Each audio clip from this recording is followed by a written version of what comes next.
You're watching Terrier Vision.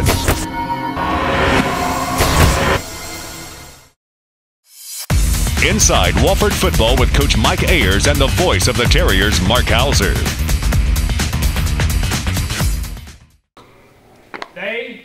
Strong tradition. We have a strong tradition.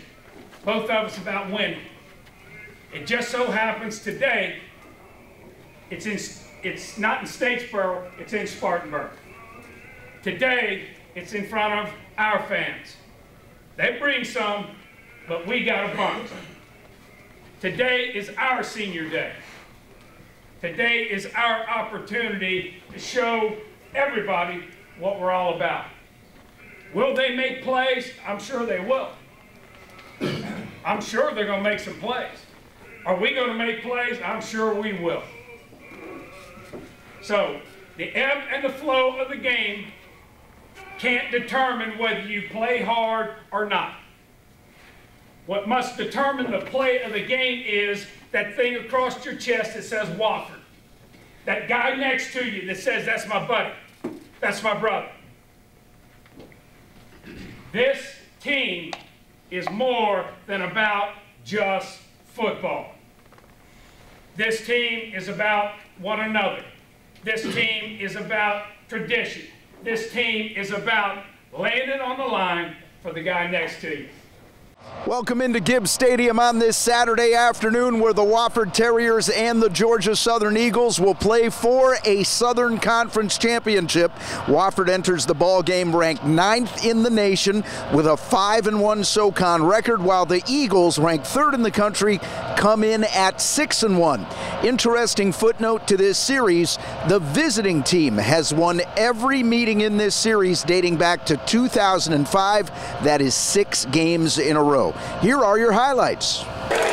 Again, 2 wideouts in motion left. Robinson, Shaw going to run the option right. A poor pitch, caught by Hickey. The ball stripped, loose on the ground at the 20. Wofford football. Alex Galtrey was the guy who covered it. 1st and 10, Terriers on the turnover. So the Terriers go on offense, trailing 3-0. Going right to left here at Gibbs Stadium. 1st and 10, Wofford starting from their 20 on the left hash. In motion right, Nosek. Handoff up the middle, Breitenstein. Breaks a couple of tackles at the line of scrimmage. 25 out to the 26. 1st and 10, Terriers at the 38 now. Wide right, Burson. 1 receiver. Ashley comes to the left. No tight ends. This time 2 backs out of the gun. Breitenstein again right up the middle across the 40.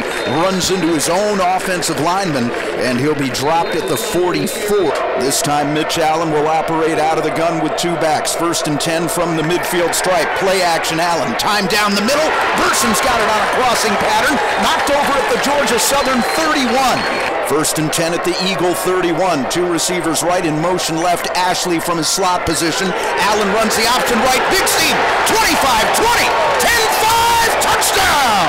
Oh, he saw the fake beautifully. Saw the crease. Took it. Nice job by the senior. Look at Jared Singleton celebrating. He did a nice job of turning Brent Russell around. 2nd and 5, Eagles from their 34. Again, 2 receivers split to the left.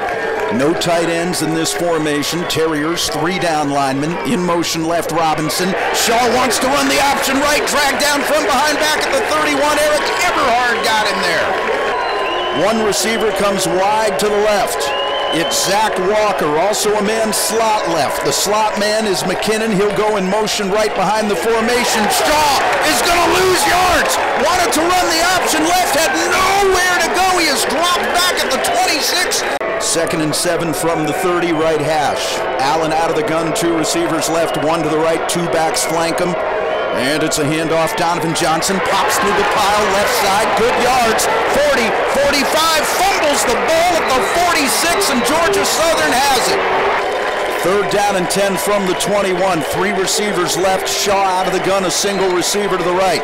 Terriers put 3 on the line of scrimmage. They will rush 3. Shaw in the pocket with time. Flat pass near side. Caught. Taken by Walker. Walker at the 5. Walker diving for the pylon touchdown. He broke a tackle and he scores on the final play of the half. Eagles now 1st and 10 at the Terrier 41. Right hash mark. They lead at 10-7. 8:10 to play, 3rd quarter. And Shaw, play action, throws, far side, caught in stride by the receiver, who is knocked down at the 25-yard line. McKinnon and Hickey are the A-backs. The fullback is Swope. Fake of the dive, Jaybo Shaw curling up behind right side of the line will score, standing up, touchdown Georgia Southern. Georgia Southern, 5 on the line of scrimmage, play action for Mitch, time in the pocket, throws it deep downfield, Burson's got it at the 30, Burson to the 20, he'll be knocked over at the 12-yard line. Terriers connect on a big pass play. LaRon Scott with the tackle. 2nd and 10.5 from the 13.5. 2 receivers left, a wing to the right, they go from the pistol. And it's a handoff. Breitenstein with daylight up the middle. Bounces off a man at the 10. Surges down to the 8. He got 5. Reed has not tried a field goal since the Samford game in September. Snap on the way from Michael Comer. It's a good one. Spot down. Kick on the way. Got it. Christian Reed makes it a 1-possession game. 1 receiver splits to the right. The fullback is Swope. 2 A-backs, 2 tight ends in this formation. Jaybo Shaw, quarterback keeper, touchdown. Broken wing bone set here with a halfback to the left. In motion right, no set. Play action. Allen rolling right on the run, throws, and it is caught but out of bounds. Caught out of bounds by Brian Yeoman at the 13-yard line. He didn't get his foot down. And the Terrier fans don't like the call. No replay review at this level. 4th and goal from the 2. 1 receiver splits to the right. That is Wofford. 2 A-backs and a fullback. Shaw fakes the dive, turns right corner, touchdown Eagles. 7 straight meetings between these clubs. The visiting team has prevailed. I can't think of another series in the country quite like this.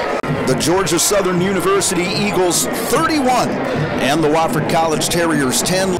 All right, Coach, you said prior to the game you thought it was going to be one in the trenches, and it looked like Georgia Southern did a pretty good job there today. There's no doubt. Hats off to the Screaming Eagles. Those guys did a great job. Jeff and his crew did a great job of coaching, and their players played extremely well. We had a couple miscues, and it hurt us. We had a couple plays that we could have made that we didn't, and all of a sudden the clock starts to become your enemy, and we just didn't execute at the times that we needed to. I thought their backs ran extremely hard. We missed some tackles, and you don't want to miss tackles on their backs. They can create problems for you. But overall, there was great effort, I think, on both sides. I did a poor job of getting our guys ready for this game. It's definitely a tough pill to swallow. It was for the championship, and congrats to Georgia Southern. They're the Southern Conference champions. We have one more game to go, and somehow, some way, we've got to get a football team and get them back. And it's never easy. After a loss, you invest so much into it, and it's never easy. But these guys have been workers all year. They've come to practice and done a great job. What we've got to do is get them coached up and get them ready. We're a football team that we're thin, but I'm sure everybody else could say that as well. Speaking of being thin, you lost Mike Nyam very early in the ball game at inside linebacker, and it looked like Mike McCrimmon, your other inside backer, was battling shoulder trouble all day. Right. Mike went down. He was, I think they ran a load block, and he got his leg caught up, and not sure what his situation is right now. I'll go in and check with Will later. You look at Mike McCrimmon, a tough guy. He's had that issue all year, and as much banging that was going on in there, and it was a physical game, very physical. And we're just hoping that we can get both those guys back and ready to go for next week, because we're going to need them. Chattanooga next week. They have an open week this week, and the way things work, without a win, you can't make the playoffs. You have to have 7 D1 victories. So heading into this thing, what do you tell the guys to get ready and get focused on that one? Because I know you invested a lot emotionally in this one. Well, I think you got to understand that there's one left, and you got to get it done. There's no tomorrow if you don't get it done. And we'll come back tomorrow evening. We'll meet as a football team. We'll talk about the mistakes, correct the mistakes, and then we'll get on to Chattanooga. There was a lot of time invested this week, and I didn't do the job I needed to do to get my guys ready, and hopefully we'll do our best this week. So with today's loss, the Wofford Terriers see their record tumble to 7-3 overall, 5-2 in the Southern Conference. Now they have to focus on the regular season finale next Saturday at UT Chattanooga. That'll be a 2 o'clock kickoff due to the rule that a team has to have 7 Division I victories in order to even qualify for the playoffs. Next week's game against the Mocs becomes a must-win for the Terriers. Once again, the final this afternoon at Gibbs. Georgia Southern 31 and Wofford 10. I'm Mark Hauser. Thanks for watching Terrier Vision.